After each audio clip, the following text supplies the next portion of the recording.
Well, just one more session in this series of painting Joseph of Arimathea as the first in the project of the Icon Diaries.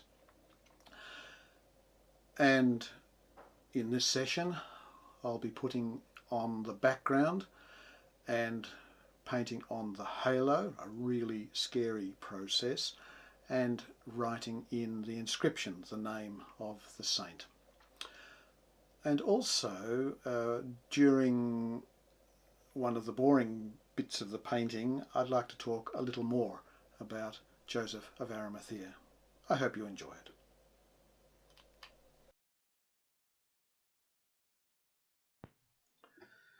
Now it's time to put the background in, and I'm using an unbleached titanium, and it is as effective in terms of its coverage as titanium white.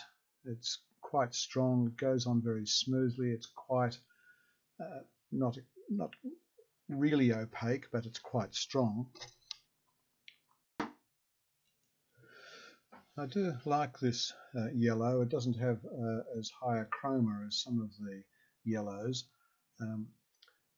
and even though it gives quite a good coverage, it will need quite a few coats. Let me say something more about Joseph of Arimathea. The story is told that Joseph went to Glastonbury, and there is included in this story that he placed his staff in the ground and it sprouted, and that there is a tree that grew out of his staff. And this is why it's not uncommon for icons of Joseph of Arimathea to be shown holding a staff which is sprouting at the top. I welcomed the opportunity when I saw it to paint, to model my icon on this version, which has him holding the linen cloth, for that is the story that comes from scripture rather than from legend. I think of Joseph as a man who held a position in his society, in his community, at the higher echelons, as a member of the ruling council in Jerusalem, yet who held out for the coming of God's kingdom, and who perceived in Jesus that kingdom coming in a time and in a world where people in leadership do not hold high esteem with many people these days, for they make crazy decisions. Here Joseph, who also sits amongst leaders who made decisions that turn out to be less than wise, nevertheless he was a man who held by the principles and the hopes and the faith that he aspired to. And in the end, even though the one in whom he had placed his faith had died, yet he gave him the honours of a proper burial within the tradition of his faith.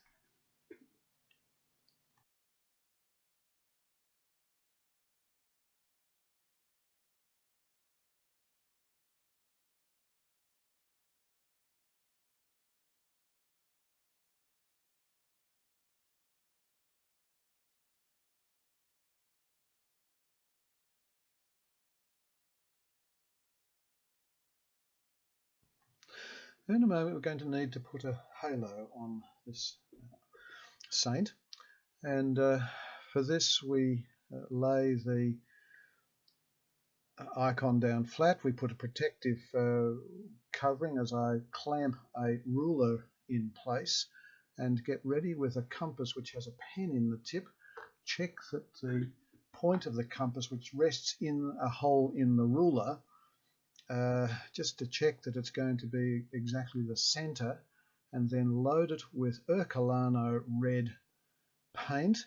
And this is a scary bit. It's going to go around okay without leaving a splotch, but not quite complete. I'll have to reload, and it's going to be scary again because paint can fall out of the bottom of the needle. And there it is. Hooray. And with great relief, we can take the clamp off and remove the protective cotton pieces and the paper. And there we have a nice halo, a nimbus. Now we need to put in the inscription, to write in the name of the saint.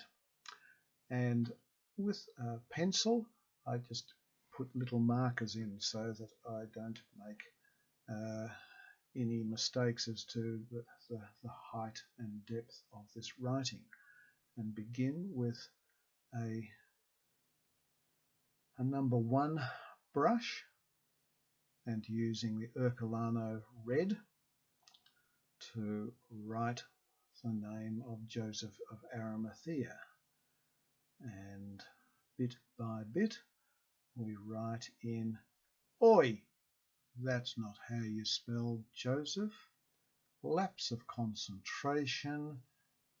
Well, that's all right because we still have the background color, and we can make corrections and tidy the whole thing up, and just paint over the pencil marks that were there to guide the writing.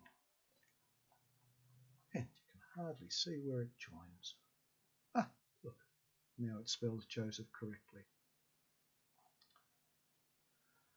Reload the brush with Ercolano red, and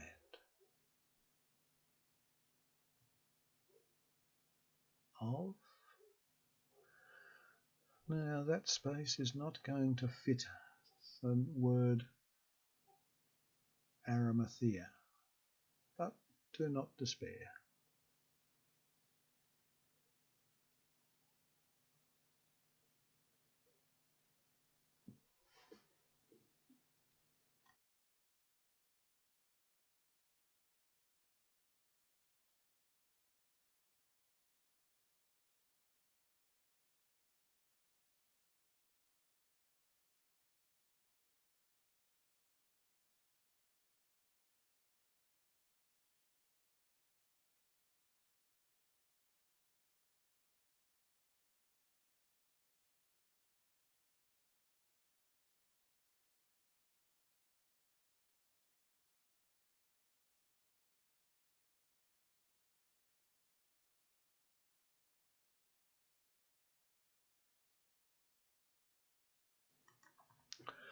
Thank you for watching this series of videos of the painting of Joseph of Arimathea.